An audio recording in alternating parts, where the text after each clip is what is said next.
Okay, I'm going to do a demonstration of MoonSIm, which is a simulator for the Moonstone tabletop board game, or skirmish game rather. It's a super fun, whimsical board game. You can find that at moonstonethegame.com.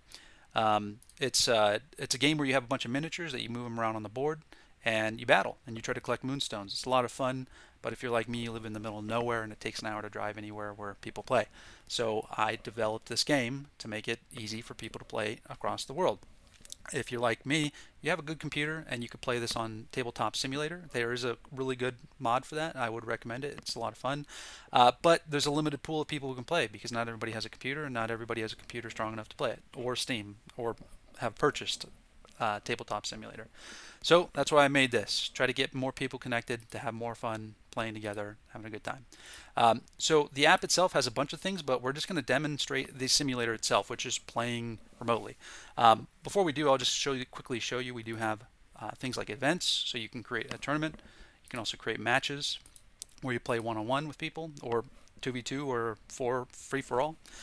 We also have stats. You have your troop builder, which you will be using if you're going to be playing the game, because you can build your troops before you go into a game or before you start a match and load those up via the match or via the game. We do have players too, of course, and we're going to have a leaderboard as well for any kind of public tournaments that go on. And of course, public games. And then, of course, you can edit your profile and set your profile picture here too. So jumping back over to rooms, let's go ahead and get this kicked off. So first thing when you do is you join a room is you come in and you see this. And from the other perspective, if you were going to join a room, you would join the room here, or you would spectate. And if you could also set it to private or invite people so that you only bring the people in who you want. In this case, it's an open game, so I'm just going to go ahead and join it.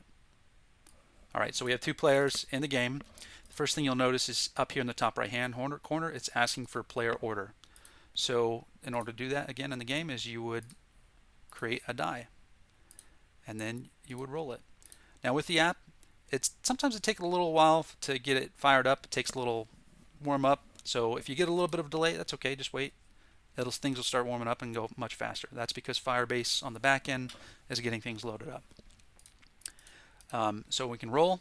We can go ahead and determine who won the roll off just by, oh, well, that's my die, so he can't use my die, of course. He would have to have his own die. But so let's just say I went first. Okay, so let's go ahead and move that here. I kind of did that in reverse, but whatever.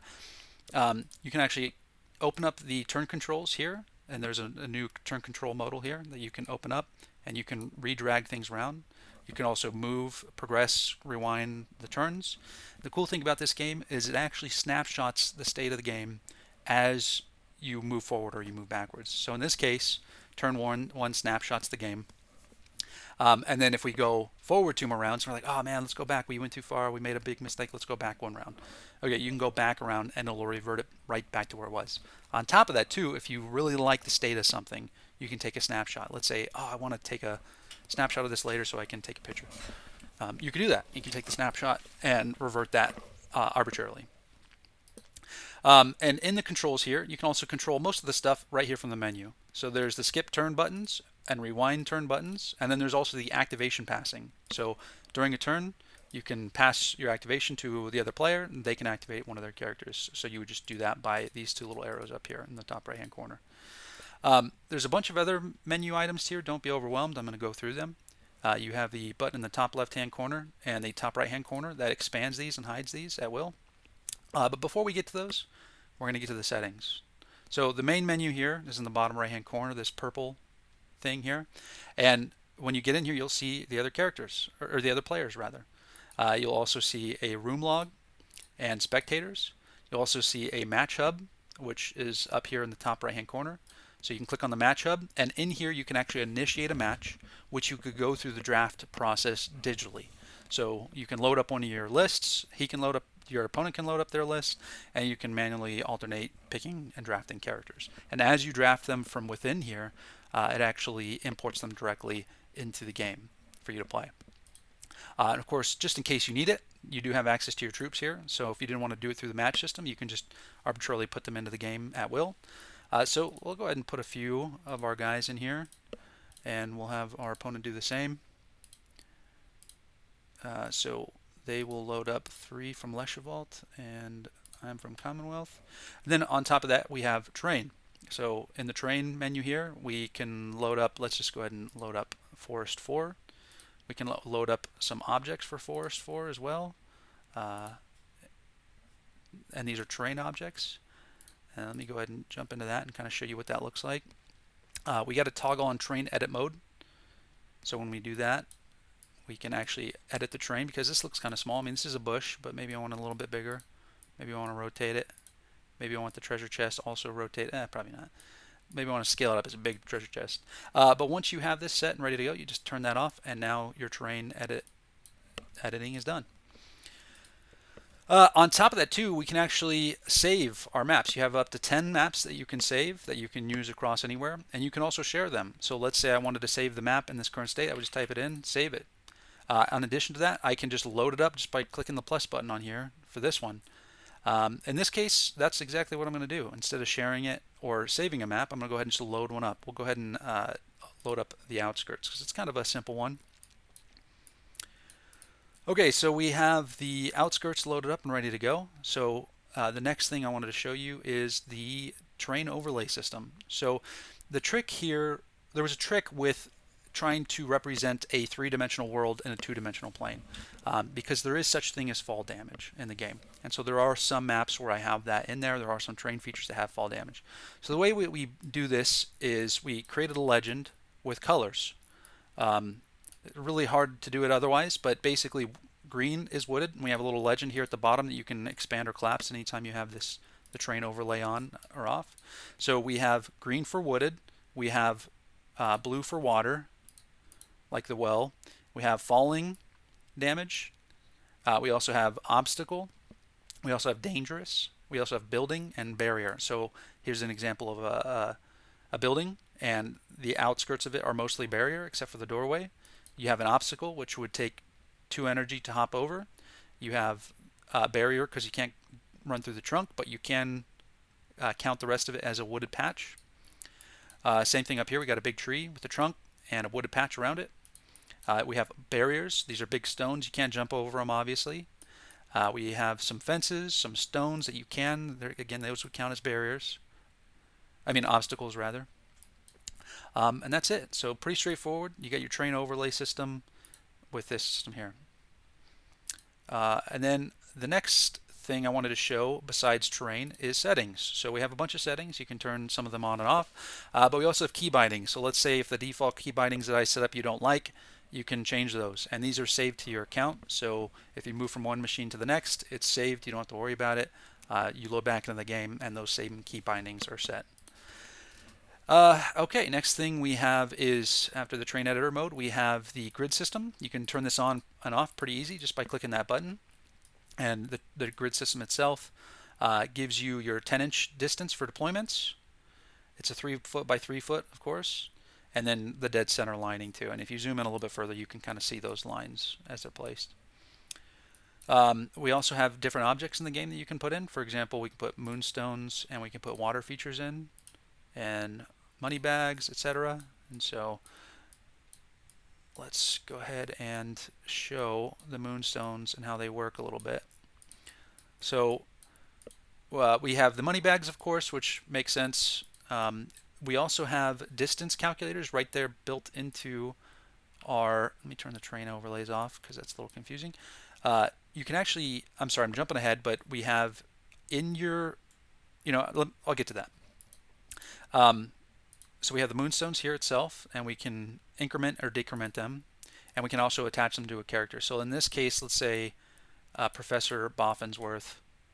Let's go ahead and attach it to Boffensworth. And when you do, you see his number goes up, and the moonstone itself actually goes to his card. And you can also detach that. If you do, it'll go to with 1 inch, and of course you can always readjust that if you needed to. So pretty straightforward with that. Okay.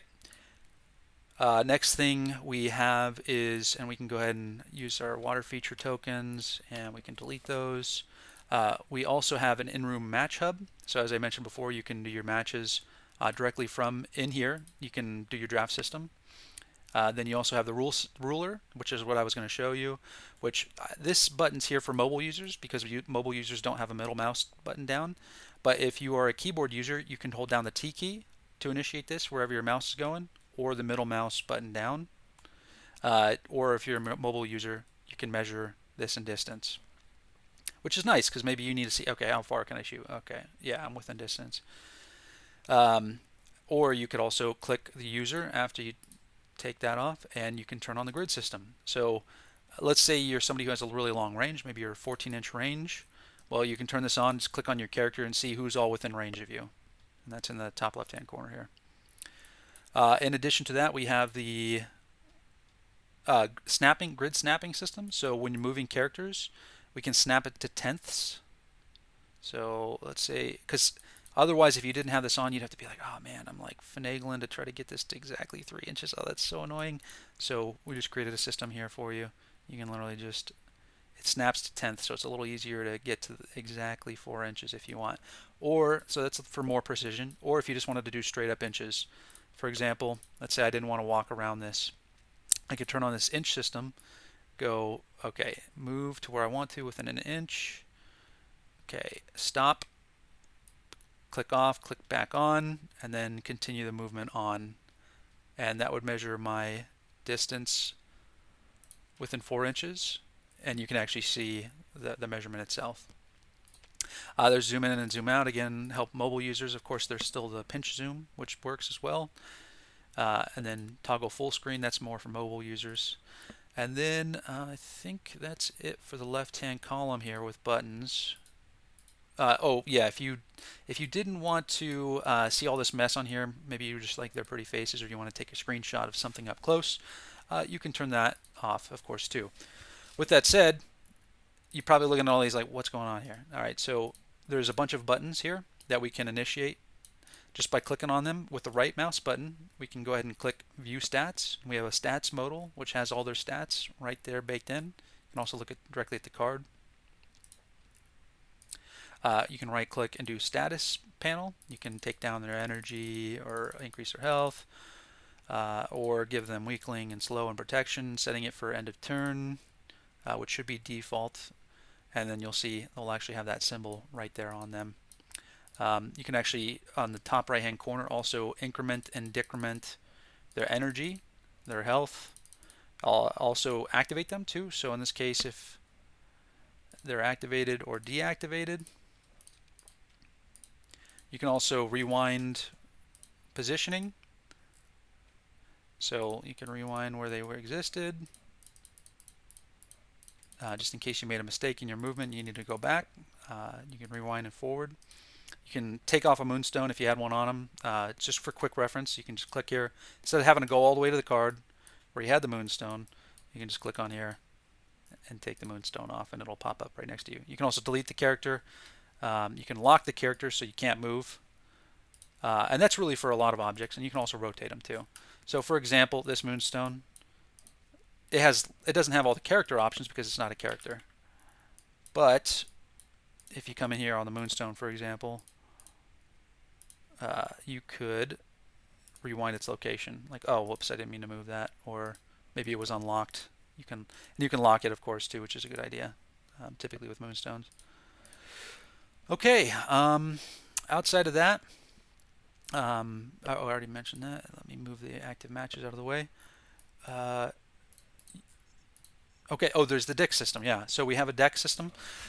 So if you open the deck system, both players have access to. Originally I was going to put the cards here in the game, but it became too hard, especially for mobile users. So I think this was a more elegant solution, in my opinion. We have a deck system where you can actually just come into here, use the spacebar to open and close it, or you can just come down to the bottom left-hand corner, open that yourself. And you just jump in here and like, okay, I'm going to go ahead and draw my resist hand. So I drew the resist hand, and all right, I'm playing this, and he can call my bluff or not call my bluff, or vice versa. So he can draw some cards, I'll draw the resist hand. He says this is a pink 3. I know he's full of it, so I'm going to say I'm going to call your bluff just by swiping it. Of course, you can always just come in here, click on it, and change the bluff or not. but that's okay. You can also click on the other person to jump in and see their hand. For example, if he revealed his hand for some reason, you could come into here and look at his hand. And then from our perspective, we can also zoom in on our hand, which is nice. Again, especially for mobile, we can come in here, click on the character. We can also have all the controls in here too, so I can reveal it from within my hands, or I can play face down.